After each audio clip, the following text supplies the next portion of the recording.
You're standing at the bathroom mirror, toothbrush in your hand, and your eyes meeting your own reflection in the dim light. The house is quiet, everyone's asleep.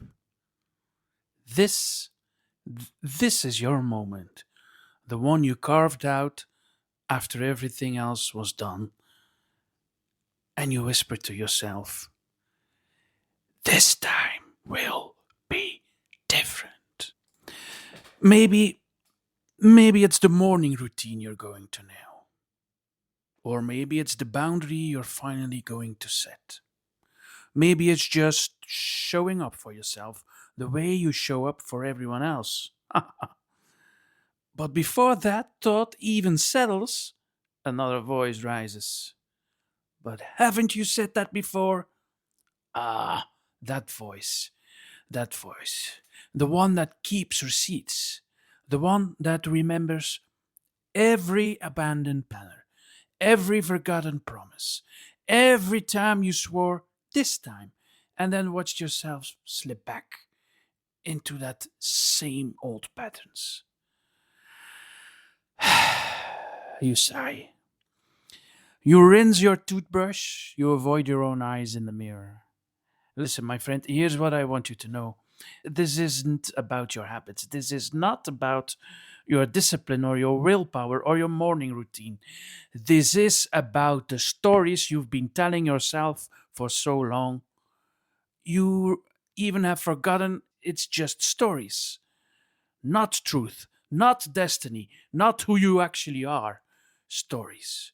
Just words you have repeated so many times they feel carved in stone. My friend, here is what I've learned, both from my own life and from sitting with people like you. We don't act from our goals, we act from our identity, we act from who we are. The woman who wakes at 5 o'clock to write, she doesn't do it because she set a goal, she does it because somewhere along the way she started believing, I am a writer. The man who never skips its run, it's not discipline, it's identity. In his story, he is a runner. And the version of you who keeps hitting snooze, who reaches for the phone, who promises tomorrow will be different.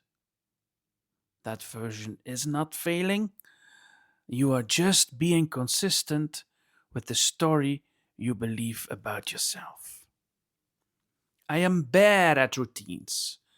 I always give up. I never have time for myself. These aren't just thoughts, they are scripts. And without even realizing it, we follow them. We follow those scripts all day long. Sometimes the only way to see it clearly is to notice the story we have been living inside. So, about me. I used to tell myself a story too. Oh, many stories. But one of them is I am not that kind of person who finishes things. So, I even got myself a name. I called myself, or I told everyone, I am the professional quitter. I always start strong, every new project, a new idea, a new vision, and then somewhere in the middle, I lose steam, I drift, or sometimes I'd move just on to the next shiny thing. And every time it happened, I'd think, see, I knew it. I never finish anything. Ha, it felt like truth. It felt like evidence. It felt like me. But the clue is, it wasn't. It was just a story I'd been telling myself. Maybe even since I was a kid. Maybe because a teacher said it once. Maybe because I saw myself quit one too many times. Either way, I believed it. Yeah. And because I believed it, I kept proving it true. That's how we create those stories. Until one day, not so long ago, I did realize I was telling myself a story. You know when? The day I was writing this script for this episode. you are listening to this episode, it means I have finished this. And for the first time, I can now sit with the fact that the story of the professional quitter I'd been telling myself wasn't actually true. Oh, damn! I just realized by quitting the professional quitter, I also just quit my ideal excuse for my wife. When I forget to do the dishwasher or the laundry, what the hell am I going to tell her now? Yeah. So, listen, my friend. Here's the thing about the stories we tell ourselves. Your brain doesn't know the difference between what's happened and what you tell has happened, which means you're not bad at routines. You're not always giving up. You're not too busy to prioritize yourself. You are just living consistently with the stories you've been telling yourselves. And those stories, unlike your circumstances, are completely within your power to change. Not through affirmations, not through posting quotes on your bathroom mirror, but through evidence, small, tangible proof that contradicts your own stories. Moments when you show up differently, when you choose again, when you resist the script. This is why those small daily wins we talked about last week in episode 1, that's why they matter so much. They're not just progress toward the goal, they are sentences, they are lines in your new story. Instead of, I always give up, what if you shift to, hmm, look at me. I am building evidence that I keep showing up, even on the hardest days, even when it's not perfect, even when it's just for 5 minutes. For example, a glass of water before coffee, 3 deep breaths before responding to your kid's outburst, 10 minutes of reading your book instead of scrolling on your cell phone. These are not just habits, they are evidence, proof that the old story is not your only story. And your brain starts to notice that. Not because you declared it, but because you demonstrated it again and again and again. This is how things change. This is how identity changes. This is how you change. Not with declarations, with repetition. Not with overnight transformations, but with patient, persistent evidence that tells a different story. Here's what I want you to try this week. Ask yourself, what is one story about yourself you are ready to retire?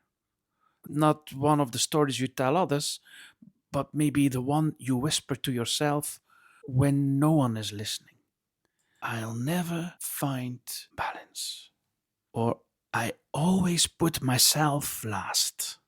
Or I cannot stick with anything. Write it down. Write down one sentence of your story, one story that has been running your show. And then, if it feels right, burn that paper or tear it up or throw it away. What matters is that you release it.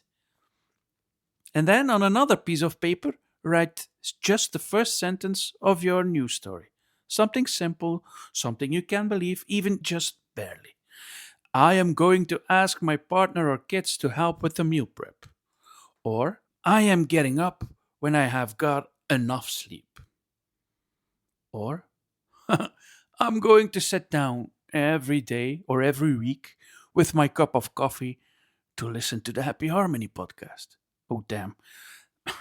That means I need to upload a lot of more episodes for you. um, okay, other examples. I am learning to prioritize what matters. I am practicing putting myself on the list. Or I am gathering evidence of my consistency. So I fold it up, keep it close, Keep that paper close to you. And tomorrow morning, before anything else, whisper it to yourself. So don't post it, don't share it, don't turn it into content, whatever. This is something personal, something between you and the person you are becoming. Hey, friend, if you're still listening to this right now, thank you, by the way. Maybe in your car, maybe folding laundry, maybe standing in front of your own mirror. If you ever believe a story like that, you are not alone. That story you have been carrying, the one that says you're not enough, or you always fail, or you'll never change. It's not true. It never was. You've just been living it so long you forgot it was a choice. It is a choice. So today, my friend, you get to choose differently. One small moment, one piece of evidence, one quiet sentence in a news story. So tomorrow morning, when you catch your reflection in the mirror, remember the story isn't carved in stone. You are still writing it. Yes, you, not the past, not your past, not your habits, not your circumstances. No, you.